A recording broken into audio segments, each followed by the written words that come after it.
함께 나누실 성경 말씀 골로새서 2장 16절에서 23절의 말씀입니다. 신약성서 326년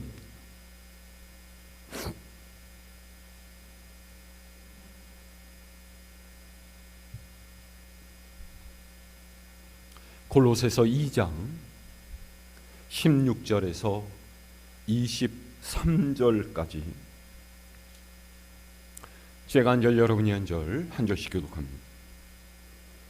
그러므로 먹고 마시는 것과 절기나 초하루나 안식일을 이유로 누구든지 너희를 비판하지 못하게 하라.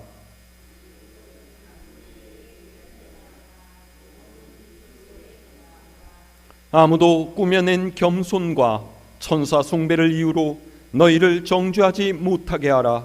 그가 그 본 것에 의지하여 그 육신의 생각을 따라 헛되이 과장하고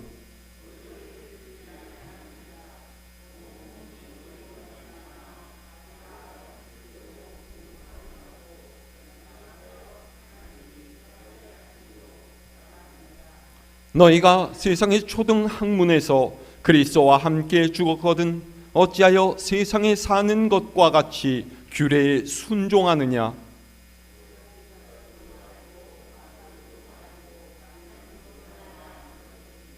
이 모든 것은 한때 쓰이고는 없어지리라.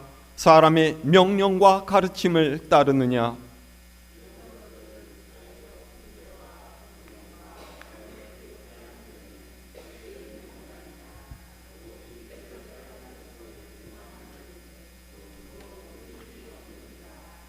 아멘. 할렐루야.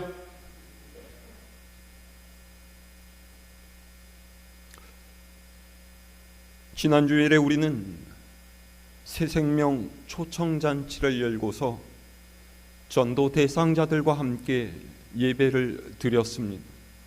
제가 정확하게 숫자를 세어보지 않아서는 모르겠는데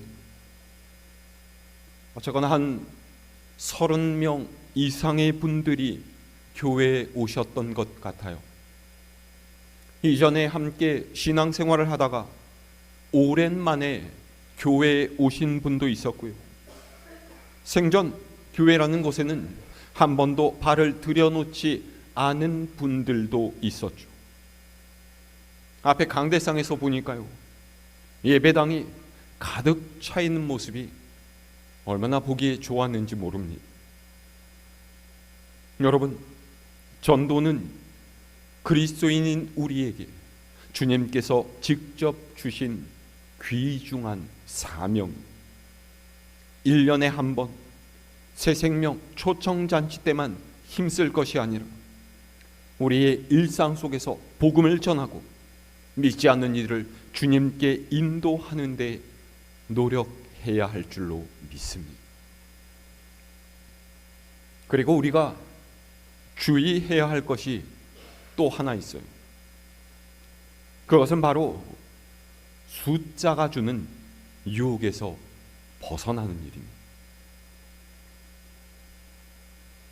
거의 대부분의 교회가 전도를 강조하면서 부흥하기를 힘씁니다. 그런데 많은 그리스도인들이요, 교회에 등록한 교인이 많아지는 것을 부흥이라고 잘못 생각하고 있다라는 거예요. 사람이 많아지고 재정이 풍족해지고 교회 부지를 넓히는 것을 성장이라고 여기고 있다는 거죠. 하지만 여러분, 착각하면 안 돼요. 부흥이란 무엇보다 우리의 심령이 새로워지는 것이고요, 그 마음에 하나님의 꿈이 차오르는 거예요. 그 꿈을 이루기 위해서 애쓰는 열심과 노력으로 교회가 뜨거워지는 것이죠. 그게 부흥이에요. 단순히 교인이 늘어나고 재정이 풍족해지는 것을 부흥이라고 착각해서는 안 됩니다. 그것은 더 많이 갖고 더 커지려고 하는 세상의 논리이지 하나님의 뜻이 아니에요. 그런 잘못된 생각에 빠지게 되면 교회는 기업이 되고 하나님의 나라에서 밀려날 수밖에 없습니다. 세상의 생각을 교회로 끌어오고 그것이 옳다고 여겨서는 안 돼요. 우리는 무엇보다 하나님의 말씀에 믿음과 삶의 근거를 두어야 한다는 것 여러분 잊지 마시기를 바랍니다. 오늘 말씀은요, 골로새 교회에 발생한 몇 가지 문제점들에 대한 사도 바울의 충고입니다. 자, 오늘 16절에서 17절 말씀 다시 함께 읽어볼까요? 시작. 그러므로 먹고 마시는 것이나 절기나 초하루나 안식일을 이유로 누구든지 너희를 비판하지 못하게 하라. 이것들은 장래일의 그림자이나 몸은 그리스도의 것이니라. 아멘. 사실 오늘 문제는 바울이 이전에도 계속 언급해 왔었던 할례라든지 금식의 문제와도 연관이 되어 있는데 16절이 그러므로 라는 말로 시작되는 것 여러분 주의해서 보세요. 그러니까 이 16절 이하는 그 앞의 말씀에 걸려 있다라는 거예요. 앞에서 바울이 뭐라고 했을까요? 자, 우리 조금만 더 올라가서요 14절에서 15절의 말씀 읽어볼까요? 14절로 15절까지 시작. 우리를 거스르고 불리하게 하는 법조문으로 쓴 증서를 지으시고 제하여 버리사 십자가에 못 박으시고 통치자들과 권세들을 무력화하여 드러내어 구경거리로 삼으시고 십자가로 그들을 이기셨느니라. 아멘. 바울은 하나님께서 예수 그리스도로 하여금 사람을 구속하고 억누르는 율법을 십자가에 못 박아 버리셨고 세상의 권세와 힘을 무력하게 하셔서 십자가로 그들을 이기셨다라고 해요. 그러니까 믿는 이는 예수 그리스도로 말미암아 율법의 족쇄로부터 벗어나 자유를 얻게 된 것이죠. 주님을 모시고 사는 이는 율법의 조문이나 규정에 얽매이지 않습니다. 우리가 예수님의 십자가 아래에 있는 이상 율법이 우리를 정죄할 수는 없다라는 거예요. 그런데도 초대교회 안에는 여전히 율법을 들먹이면서 먹고 마시는 것에 주의해야 한다, 절기를 지키는 것을 엄수해야 된다, 그런 이야기를 하는 율법주의자들이 있었다라는 거예요. 자, 그런데 17절 보세요. 바울이 여기에 대해서 뭐라고 했습니까? 이것들은 장래일의 그림자일 뿐이고 몸은 그리스도의 것이다 라고 했어요. 그러니까 그들이 들먹이는 율법은 실체가 아니라 그리스도라는 실체를 표현했던 하나의 상징일 뿐이라는 것이죠. 절대적인 것이 아니라는 거예요. 몸은 그리스도의 것이라는 말은요, 그 실체가 그리스도께 속해 있다라는 거예요. 우리는 이 몸이 교회, 즉 주님의 몸인 믿는 사람들을 뜻한다라는 것을 알 수가 있죠.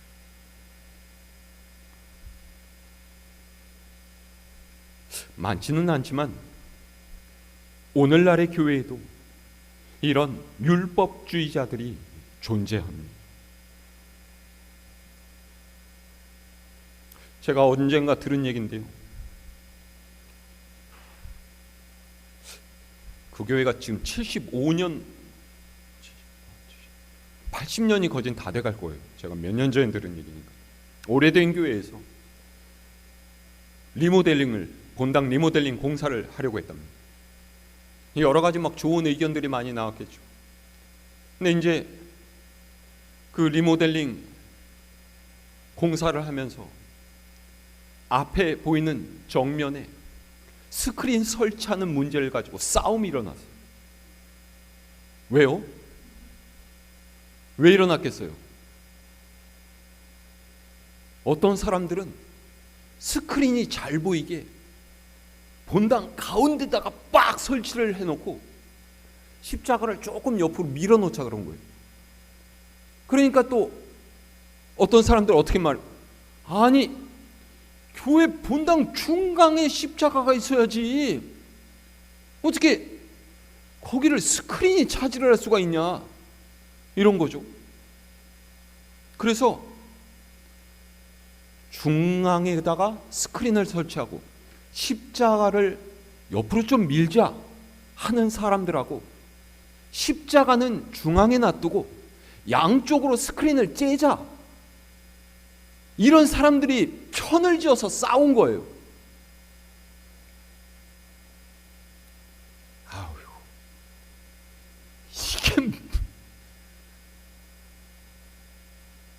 이게 무슨 중요한 일이라고 교회에서 쌈박질이 일어납니까? 여러분, 이런 거는 하등 쓸모가 없는 것들이에요. 근데 우리는 그런 일들이 굉장히 잦다라는 거죠. 제가 어렸을 적만 해도요, 우리 여기 옆에 드럼 있지 않습니까? 교회에 드럼을 들여놓는다는 건 상상도 못한 일이었어요. 왜요? 어른들이 못하게 해줘. 거룩한 예배, 신성한 예배, 왜 북을 두드리고 앉았느냐는 거예요. 시끄럽다는 거죠. 경박하다라는 거예요. 근데 여러분, 지금 교회에 드럼이 없는 교회는 거의 없어요. 보세요. 예수님께서 십자가에서 흘리신 피로 우리를 구원하셨고요, 자유하게 하셨는데, 이렇게 해야 된다, 저렇게 하면 안 된다, 그런 이야기를 하면서 다른 일을 탓하고 정죄하면 안 되는 거죠. 중요한 것은요, 하나님께 영광을 돌리는 것이고, 주님의 사랑과 자비의 근거에서 모든 일을 행하는 거예요. 낡은 전통이나 방법에 사로잡혀서 그걸 무조건적으로 신봉해서는 안 돼. 성령께서 우리를 새롭게 하셨으니 우리 또한 날마다 새로워질 수 있도록 노력해 가야 할 줄로 믿습니다. 자, 그 다음 18절에서 19절 말씀 읽어볼까요? 시작. 아무도 꾸며낸 겸손과 천사 숭배를 이유로 너희를 정죄하지 못하게 하라. 그가 그 본 것에 의지하여 그 육신의 생각을 따라 헛되이 과장하고 머리를 붙들지 아니하는지라. 온 몸이 머리로 말미암아 마디와 힘줄로 공급함을 받고 연합하여 하나님 잘하게 하심으로 잘하느니라. 아멘. 골로새 교회에 있던 문제 중에 또 하나는 천사를 숭배하는 사상이었어요. 여러분, 천사를 숭배한다라는 이 말 무슨 뜻인지 잘 모르시겠죠? 이게 무슨 말이냐면요, 당시 일부의 어떤 사람들은요, 사람이 지극히 높으신 하나님을 직접 섬기는 것은 교만이라 그랬어요. 그래서 하나님과 사람 사이에서 중보 역할을 하는 천사를 숭배해야 된다, 그런 이상한 논리를 폈던 거죠. 18절에 꾸며낸 겸손이란 그런 이들이 천사 숭배의 근거로 제시하는 어처구니 없는 겸손을 의미합니다. 그러니까 내가 하나님을 섬길 만한 자격이 안 된다, 그렇게 겸손한 척하면서 천사를 숭배하는 것을 정당화하는 그런 사람들이 있었다는 거예요. 지금의 우리로서는 전혀 이해할 수가 없는 말이죠. 바울은 이런 사람들에 대해서 그들은 본 것에 의지해서 육신의 생각을 따라 헛되이 과장하며 머리를 붙들지 않는다 그랬어요.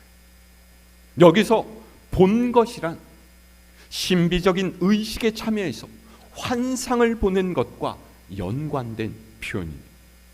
다시 말해서 골로새 교회에서 이런 주장을 폈던 사람들은요, 교인들에게 자기가 겪은 신비 체험을 과장스럽게 이야기하면서 관심을 끌었고요, 그렇게 자신들을 따르게 하려고 만들었다라는 거예요. 내가 환상에서 이런 걸 보았어, 이런 이야기를 하고요, 천사라든지 영적인 존재에 대해서 말하면서 성경의 본뜻과는 상관없는 길로 갔던 거죠. 그 중에서도 이 중에 가장 치명적인 문제는요, 교회의 머리이신 주님을 붙들지 않는다라는 거예요. 다시 말해서 주님의 가르치심대로 행하지 않고 주님께서 가신 길을 따라가려고 하지 않고 사람이 생각하고 판단하는 대로 행한다라는 거죠. 교회가 그런 이들을 따라가면 어떻게 되겠어요? 머리 없는 몸이 어떻게 되겠습니까? 결국에는 망할 수밖에 없지 않겠어요?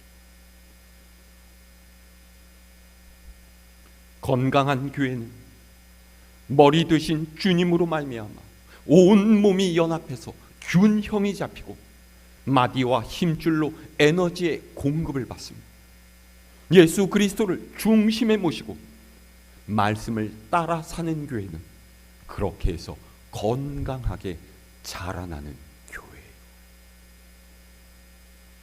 우리 교회가 바로 그런 교회가 되어야 할 줄로 믿습니다. 우리가 따라가야 할 분은 바로 예수 그리스도세요. 주님께서 말씀하신 것, 그것을 마음에 새기고 주님께서 가셨던 겸손과 섬김의 길로 가는 것이 우리의 할 일이죠. 자, 그 다음 20절에서 22절 말씀을 읽어볼까요? 시작. 너희가 세상의 초등 학문에서 그리스도와 함께 죽었거든 어찌하여 세상에 사는 것과 같이 규례에 순종하느냐? 곧 붙잡지도 말고 맛보지도 말고 만지지도 말라 하는 것이니 이 모든 것은 한때 쓰이고는 없어지리라. 사람의 명령과 가르침을 따르느냐? 아멘. 바울이 말하고 있는 세상의 초등 학문이 무엇입니까? 앞서 보았던 천사 숭배처럼 주님의 가르침에 근거한 것이 아닌 율법과 사람의 생각에 기반해서 신앙을 이상한 쪽으로 인도하는 여러 가지 사상들이. 21절 말씀 보세요. 이런 사상에서는요, 붙잡지도 말고 맛보지도 말고 만지지도 말라 그런다고 해요. 다시 말해서 극단적인 금욕주의를 표방하고 있다는 거예요.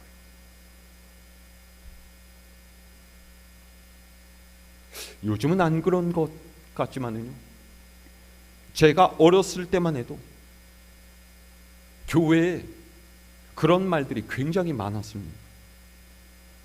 예수 믿고 구원받았는데 온통 하지 말라는 것 투성이었어요. 세상의 음악들도 들으면 안 되고, TV도 많이 보면 안 돼요. 그리고 심지어는 남녀 교제도 삼가해야 된다 그랬죠. 제가 어디라고 콕 집어서 말씀드릴 수는 없는데요, 오늘날의 일부 보수적인 교단에도 이런 모습들이 남아있어요. 주일은 거룩한 날이기 때문에 안식일처럼 주님 안에서 쉼을 가져야 된다, 그렇게 이야기를 하죠. 그래서 자기가 있는 곳에서 차를 타고 멀리 나가는 게 안 돼요. 주일에는요, 돈을 많이 써서 뭔가를 사거나 혹은 몸의 즐거움을 위해서 먹고 마시는 것도 안 된다고.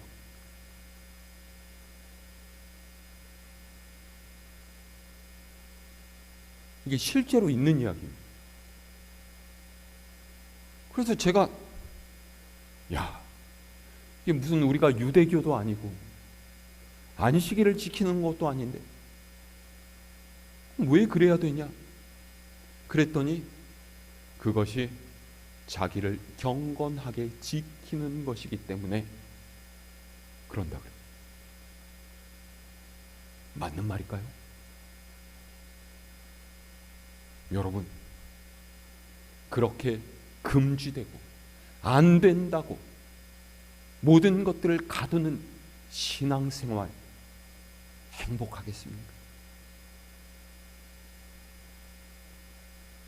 제가 무분별하게 세상 사람들이 추구하는 대로 살아도 된다, 그렇게 말씀드리려는 것이 아니에요.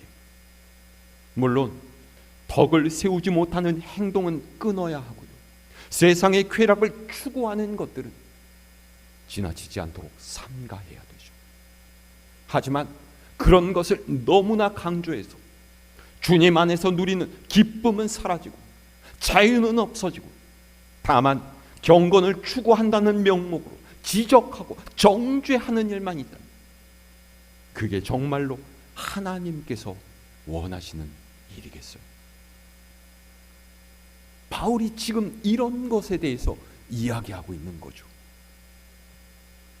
골로새 교회의 거짓 교사들은요, 신앙의 겉모습만을 중요하게 여기면서 금욕 생활을 강조했어요. 마치 바리새인들처럼 드러내 보이기 위해서 경건을 포장했던 거죠.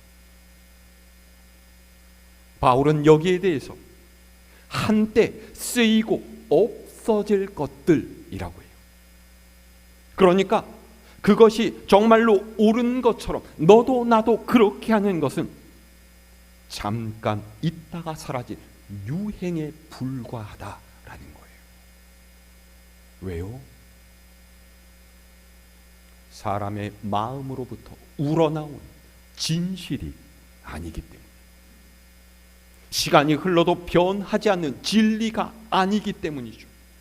때가 지나면 기억나지도 않게 될 사람의 명령과 가르침을 따른 행동이기 때문이라는 거예요. 우리가 붙들고 쫓아야 할 것은 변치 않는 하나님의 말씀이에요.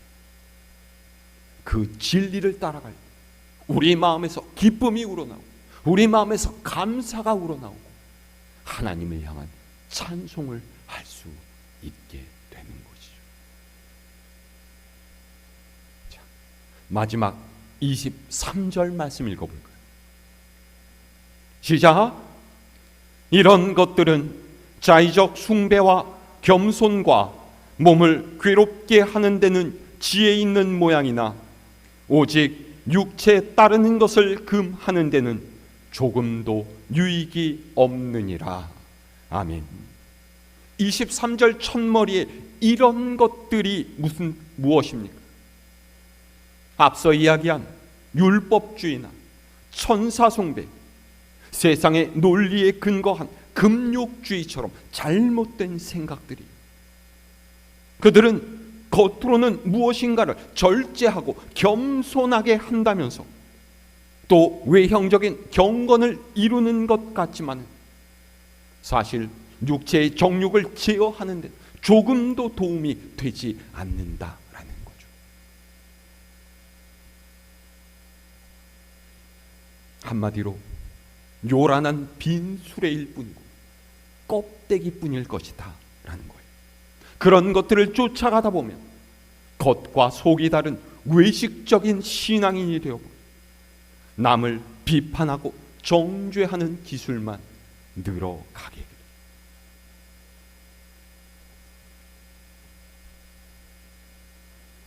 그리스도인은 성숙한 자유인이어야 합니다. 말씀을 읽고 배우고 그리고 말씀대로 살아가는 것은 우리 모두가 추구해야 할 일이에요. 그런데 그것이 강제적인 일이 되어버리고요, 믿음이란 이름으로 족쇄가 되어버리면 또 그렇지 못하는 사람을 보면서 너는 왜 나처럼 율법대로 따르지 않느냐, 그렇게 다른 이들을 죄인 취급하는 율법주의가 되어서는 안 된다는 거예요.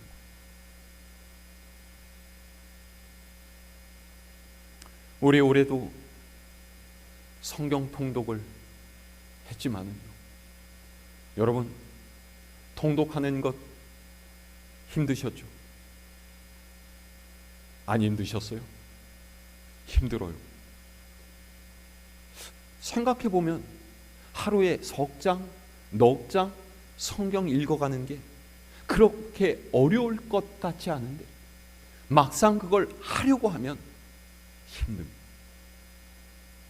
근데 여러분, 그걸 제가 매일 여러분한테 전화를 걸어서 체크한다고 생각해 보세요. 권사님, 오늘 성경 읽으셨어요? 왜 안 읽으셨어요? 어제는 왜 안 읽으셨어요? 왜 안 올리셨죠? 지금 당장 읽으세요. 그럼 여러분 어떠시겠어요, 기분이? 내가 이놈의 교회 당장 나가고 말, 그러지 않으시겠습니까? 여러분, 우리의 신앙은 주님을 향한 사랑으로부터 나오는 거예요. 주님께서 주시는 기쁨으로 인한 것이죠. 신앙이 굴레가 되어서는 안 돼요. 예수님께서 지라고 하신 멍에는 그런 세상의 멍에가 아니에요. 예수님께서 바라시는 것은요, 우리의 마음이 올바른 방향으로 가는 거예요. 우리가 행하는 모든 신앙적인 행동이 사람의 눈에 띄기 위한 것이 아니라 진심으로 하나님을 경외하며 주님을 사랑하는 마음으로부터 나올 때 의미가 있다라는 거죠.